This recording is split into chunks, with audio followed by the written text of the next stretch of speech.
Welcome to C-Fan Sports, the sports show that is dedicated to the Seattle sports fan. This episode is dedicated to the Mariners sports fans. Probably doesn't rhyme very well, but we're going to do that. Before we get out the gates, if you guys could do us a huge favor, subscribe to us down below, give us thumbs up, give us thumbs down, whatever you want. Leave us some comments. Makes the show that much better with the interaction from all of you guys.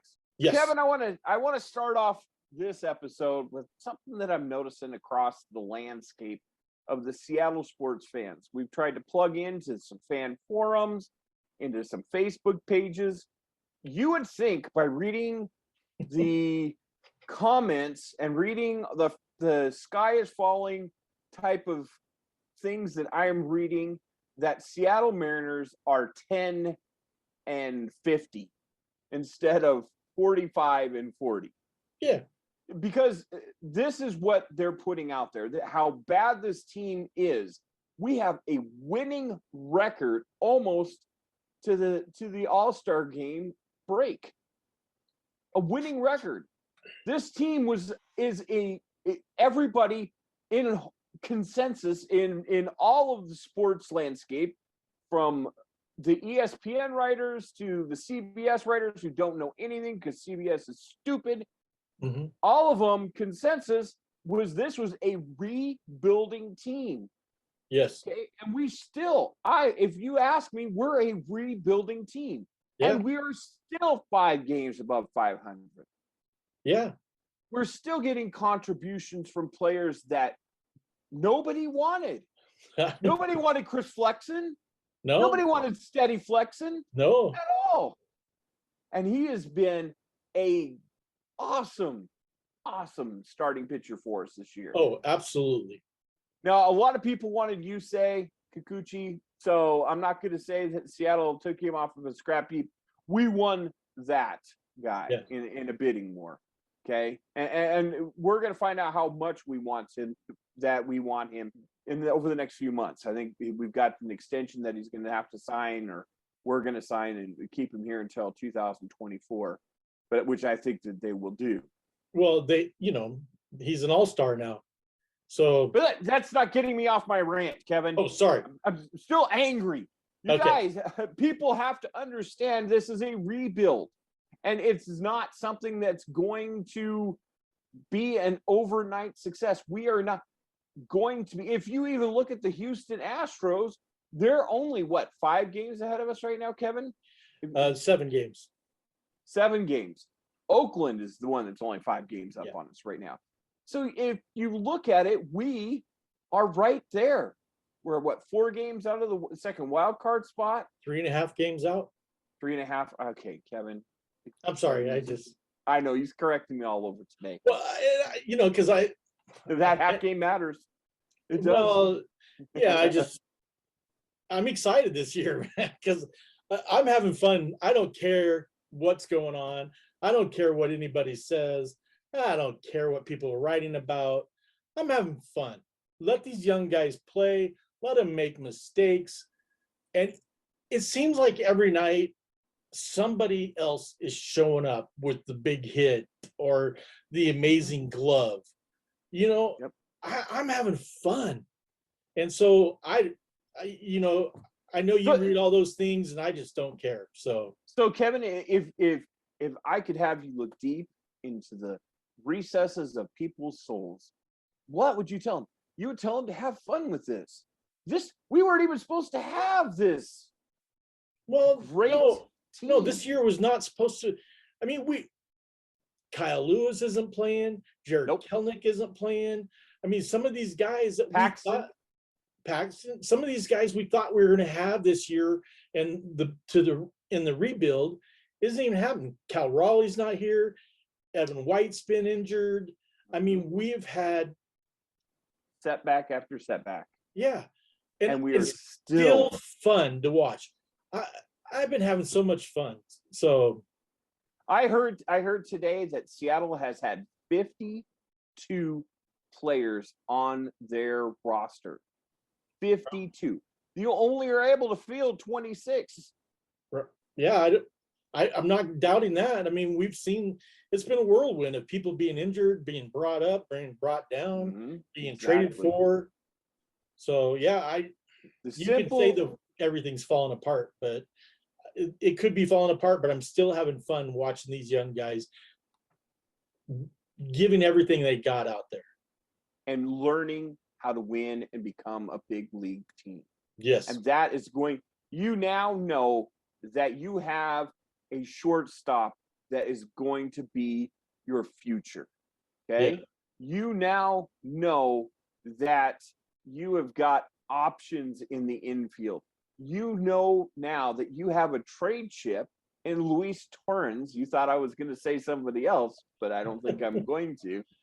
You have players that are contributing on all parts of your lineup card, in the bullpen, in starting pitching, and it has been something that is building for the future. Are we going to the World Series this year?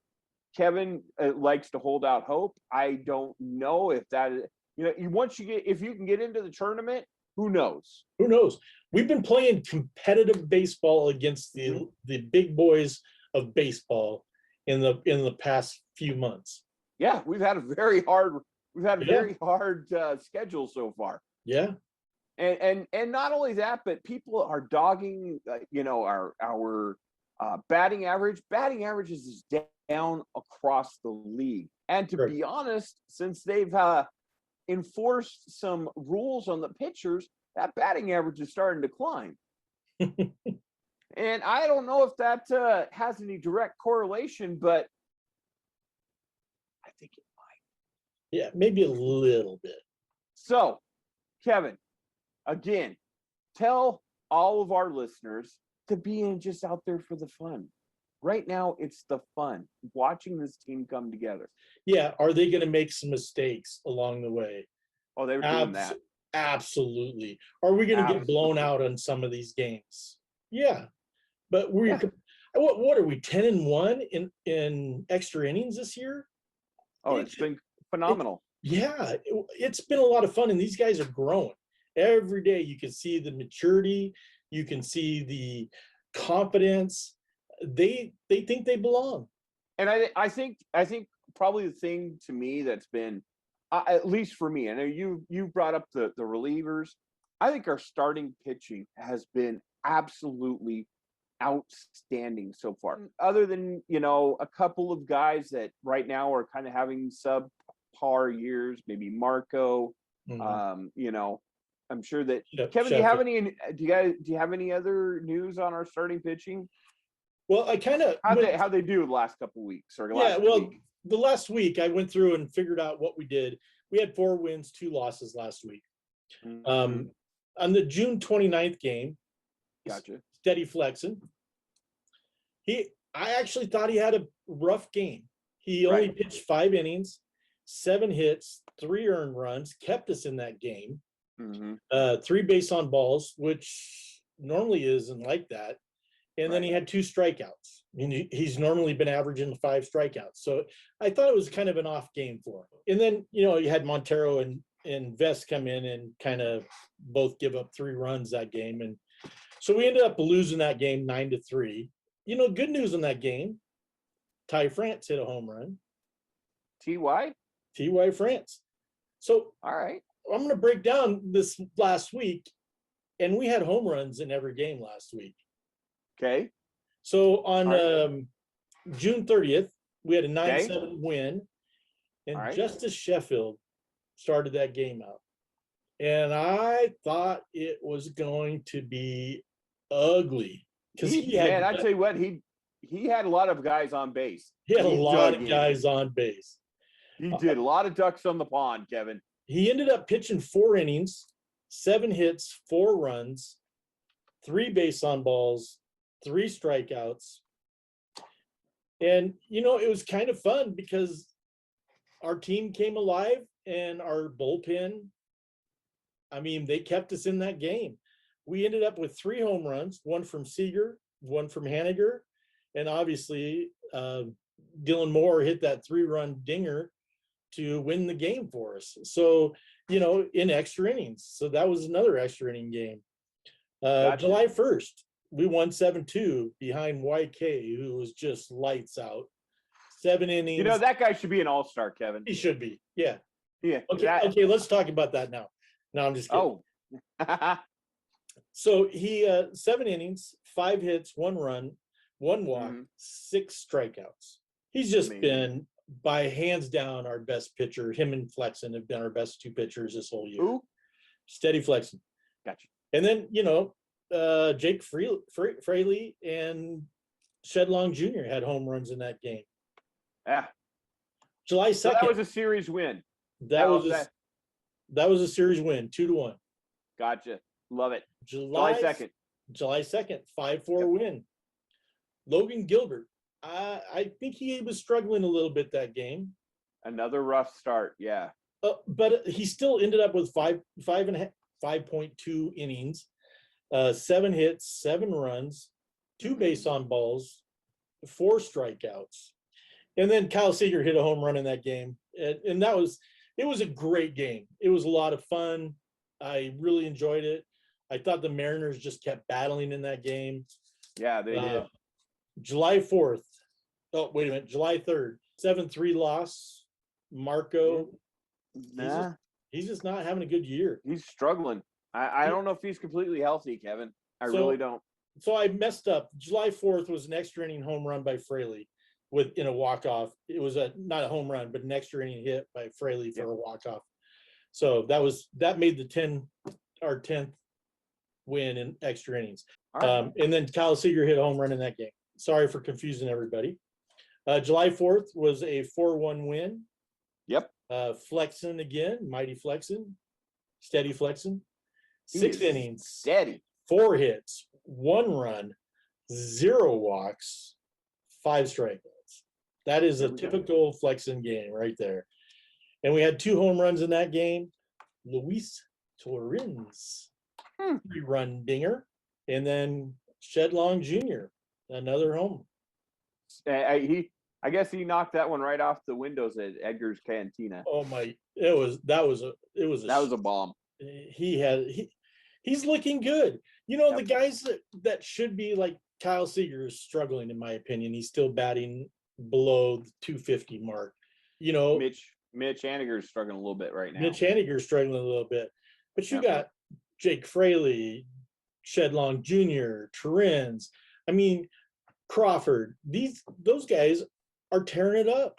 Dylan Moore, T.Y. France. I mean, they're all playing really good ball right now, even though the 2 guys that should be, I know Haniger's still playing decent, and he's still probably, in my opinion, the top 1-2 guy on the team right now as far as offense.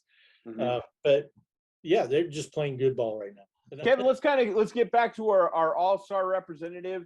Look, congratulations from C-Fan Sports goes out to you, say. Yep. Deservedly so. YK Absolutely. Has been amazing so far this year. I couldn't have disagreed if they would have put JP Crawford in there. I would have rather seen that. Not that I would have rather see that. I would have liked to see them both get a chance to play in the All-Star game. And who knows, with injuries, things come out and he may still get that shot. But the simple fact is, I think that JP Crawford is also deserved of a spot on the All-Star team. I know that we're shortstop heavy in the American League. So, I do know that they're saying that JP Crawford could be the best defensive baseball player in the MLB at this current point of the season. Ooh, that's steady. That's some high praise. Yes. Him and Shed Long have been turning DPs like you wouldn't believe, man. They're having a good time, man. Yeah, I see a future there. And in all reality, this is probably going to be Kyle's last year. And I think you're going to see the emergence of T.Y. France playing third base.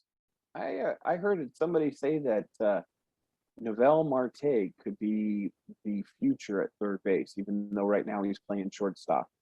I can believe that. They want his bat, and that could be the place that they put it. But we'll save that for another time. Yeah. Who knows? We may replay this later, and you'd be like, "Oh my gosh, Nostradamus Dave was pretty awesome." Anyway, that's what we're gonna say. So, Wow. Kevin, so are we gonna tie a nice little bow on the major league team? Yes, we are. All right. So we wrapped up the majors. It's time for us to take our trip through the minors. Talk about what the minor league teams did. So let's start down there. Well, let's congratulate three players first to be in the Futures All-Star game. Okay. Jared Kelenic, Julio Rodriguez, and Emerson Hancock, even though Emerson got scratched today with a minor shoulder injury. So shoulder, Kevin. Shoulder. Yeah, I know. Anyway, so now we can go to the Rainiers. All right, let's go to Tacoma. Kevin, tell me, how was our week last week? Well, we had 3 wins, 3 losses. Okay. Currently, we're that's 500. Yeah, currently we're second in our division, which is a good thing. So let's talk about Jared Kelenic last week. Oh, excellent. I love talking Kelenic talk. So he went 8 for 25 with a .320 batting average. Okay. He had 2 home runs, 6 runs, 2 RBIs, and 4 walks. Cal Raleigh, he has a .319 batting average. He's still tearing it up. He leads the team in runs with 32 and RBIs with 35. And in fact, Kelenic just took over the lead on the team with 9 home runs. Wow. And he was up that he hasn't been on the team all year. That's awesome. No, and you know what's interesting is, I listened to an article with Jerry DePoto this week, and he was talking about he really believes Kelnic's back to the way he was before he was called up.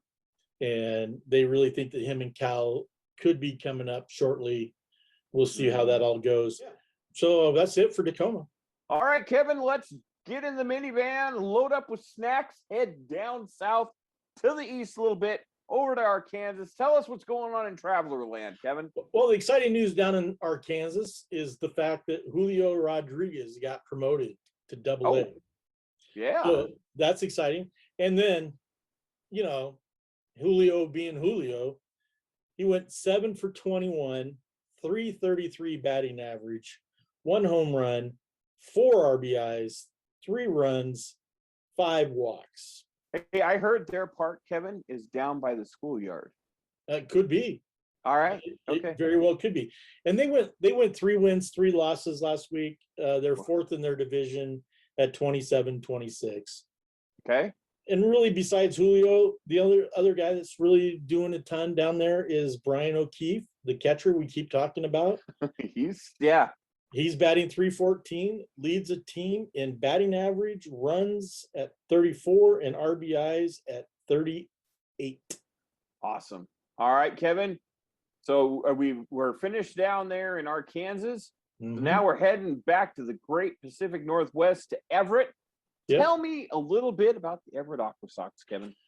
Well, the Aqua Sox are currently now in first place. So they moved up to first place. Oh. They had 5 wins. Do we have a team better than 500? Yeah, 5 wins and 1 loss last week. They are 34-18. Ooh. Now, we kept talking about having 6 in the top 10. Mm-hmm. Well, currently, they have the top 4 positions in batting average. Okay. Who are they, Kevin? Patrick Frick, shortstop, batting .310. Zach Deloche, who, by the way, was named Player of the Month. He's batting .303. Jack Larson, batting .296. Carter Binns, the catcher, is batting .290. All right. So I kind of wanted to do a breakdown of Zach Deloche. Last week, he went 9 for 20 with a .450 batting average. That's good. He had 9 runs, 1 RBI, and 4 walks. He also had 6 extra base hits. No home runs, just extra base hits, 1 triple. That should be it for Everett. All right, Kevin. Now let's jump on a plane because it's far more economical than flying or than driving and going down to Modesto. Tell us about what's going on with the Nuts down there, Kevin. Well, the Nuts had 6 wins and no losses last week. They're still third in their division at 32-22, but they've actually won 8 games in a row. Wow. So Okay. they're doing well. Cade McLow is batting 301, and he leads the team in batting average. And Novel Marte is batting 286, but he leads the team in runs, home runs, and RBIs. He's got 44 runs, 10 home runs, and 37 RBIs. And I do want to bring up that's pretty much it for the minors leagues, but I do want to bring up in that conversation with Jerry DePoto, he talked about Emerson Hancock, George Kirby, Matt Brash, Brandon Williamson. Okay. And a guy he left off, in my opinion, that I think needs to be talked about is a guy named Taylor Ballard. Okay. So Emerson Hancock is currently 2 wins, no losses, with a 2.42 ERA, 25 strikeouts, 11 walks. Okay. George Kirby's sitting at 3 wins, 2 losses, 2.84 ERA, 34 strikeouts, and 7 walks. Matt Brash is sitting at 2-2 with a 2.45 ERA, 51 strikeouts, and 22 baseball calls. Now, those 3 are in Everett, and so is Taylor Ballard. Just got moved up to Everett, and he's at 5 wins, 2 losses, 3.55 ERA, 73 strikeouts to 11 walks. So what you're saying, Kevin, is we got some pitching in the pipeline. We do have some pitching in the pipeline. Brandon Williamson, who went from AA to or from Everett to Arkansas, he's at a 2 wins, 2 losses, 3.29 ERA, 69 strikeouts, and 12 walks. We got some quality pitchers coming up. Wow. Well, we have lots of good news, and that's what we're trying to preach here at C-Fan Sports, is that, you know what, guys, this is a rebuild. There's tons in the pipeline. We have great things coming all the way up from our minor league systems. They're starting to really gain momentum. That's why we have the number 4. I've read 2. I've read number 4 farm system in Major League Baseball. Yep. A lot to be excited about. You just gotta buckle up and understand that we're going to take some lumps along the way. Well, Kevin, with all that in mind, unless you got something else, I think we should wrap a bow on this week's edition of Mariner Weekly. Kevin, Yep. Is that okay with you? All right, man. Have a beautiful, blessed day. Go M's. Peace.